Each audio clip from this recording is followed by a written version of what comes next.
Hello friends, welcome to my channel. This video sponsored by School of Business Organization. இந்த company digital marketing துறையில் செயல்படக்கூடிய number 1 genuine கம்பெனிங்க. இந்த கம்பெனியில் நீங்கள் join பண்ணணும் அல்லது மேலும் தகவல் ஏதாவது தெரிஞ்சுக்க விரும்புனீங்கன்னா டிஸ்பிளேயில் தெரிகிற வாட்ஸ்அப் நம்பருக்கு உங்கள் நேமும் குவாலிஃபிகேஷனும் சென்ட் பண்ணுங்கள். உங்களுக்கு தேவையான டீட்டெயில்ஸ் சென்ட் பண்ணுவாங்க. மேலும் டிஸ்கிரிப்ஷன்லேயும் நம்பர் கொடுத்துருக்கேன். இந்த அரிய வாய்ப்பை மிஸ் பண்ணிடாதீங்க.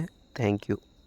ஸ்கிப் பண்ணாதீங்க. பெரிய தப்பு. தினம் 300 ரூபாய் சம்பாதிக்க அரிய வாய்ப்பு. இன்ஸ்டாகிராம், ஃபேஸ்புக் பயன்படுத்த தெரிந்தால் போதும். Content post and content publishing மூலமா தினம் 300 ரூபாய் சம்பாதிக்கலாம். இந்த வேலை செய்ய 5 நிமிடம் போதும். Work training support, group communication support, all language customer live chat support, முக்கியமா சொந்தமா ஒரு பிசினஸ் ஸ்டார்ட் பண்ற அளவுக்கு உங்களால கற்றுக்கொள்ளவும் முடியும், சம்பாதிக்கவும் முடியும். இந்த வேலை வாய்ப்பு வழங்குவது 5 வருடத்திற்கு மேல ரன் ஆகிட்டு இருக்க நம்ம தமிழ்நாட்டு company school of business organisation private limited. மேலும் விவரங்களுக்கு டிஸ்கிரிப்ஷன்ல கொடுத்திருக்க நம்பருக்கு வாட்ஸ்அப் பண்ணுங்க.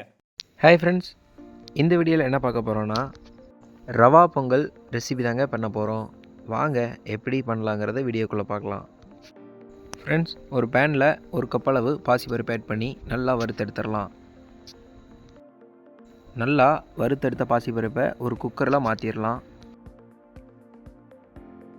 ஒரு 3 டம்ளர் அளவுக்கு தண்ணி ஆட் பண்ணிடுங்க. தண்ணி ஆட் பண்ணிவிட்டு 1 டீஸ்பூன் அளவு மஞ்சத்தூள் ஆட் பண்ணி நல்லா கிளறி விட்டுறலாம். நல்லா கிளறி விட்டு இந்த மாதிரி மூடி போட்டு ஒரு 3 விசில் விட்டு தனியாக எடுத்து வச்சுருங்க. நெக்ஸ்ட்டு ஒரு பேனில் தேவையான அளவு ஆயில், 1 டீஸ்பூன் கீ ஆட் பண்ணிக்கலாம். 1 டீஸ்பூன் சீரகம், 1 டீஸ்பூன் மிளகு ஆட் பண்ணி நல்லா பொரிஞ்சதுக்கப்புறம் கருவேப்பிலை, இஞ்சி, பூண்டு, மிளகாய் இதெல்லாம் நறுக்கி ஆட் பண்ணிடுங்க. நெக்ஸ்ட்டு முந்திரி தேவையான அளவு ஆட் பண்ணிக்கலாம். இதெல்லாம் நல்லா வதங்கினதுக்கப்புறம் ஒரு 1.5 கப் அளவு ரவை ஆட் பண்ணிடலாங்க. ரவை ஆட் பண்ணிவிட்டு நல்லா கிளறி விட்டுறலாம், கட்டி இல்லாத மாதிரி. கொஞ்சம் லோ ஃப்ளேம்லேயே வச்சு நல்லா கிளறி விட்டுருங்க, கட்டி இல்லாத மாதிரி. இப்போ நம்ம வேக வச்சுருந்தா பாசிப்பருப்பு இதில் ஆட் பண்ணிடலாம். இந்த ரெசிபி ஃபுல்லாமே கேஸ் ஃப்ளேமை வந்து ரொம்ப கம்மி பண்ணி மீடியமாக வச்சுக்கோங்க. ரொம்ப அதிகமாக வச்சா அடி பிடிச்சிரும். நெக்ஸ்ட்டு மூழ்கிற அளவுக்கு சுடுதண்ணி ஆட் பண்ணிடுங்க. சுடுதண்ணி ஆட் பண்ணிவிட்டு நல்லா கட்டி இல்லாத அளவுக்கு கிண்டி விடணும்.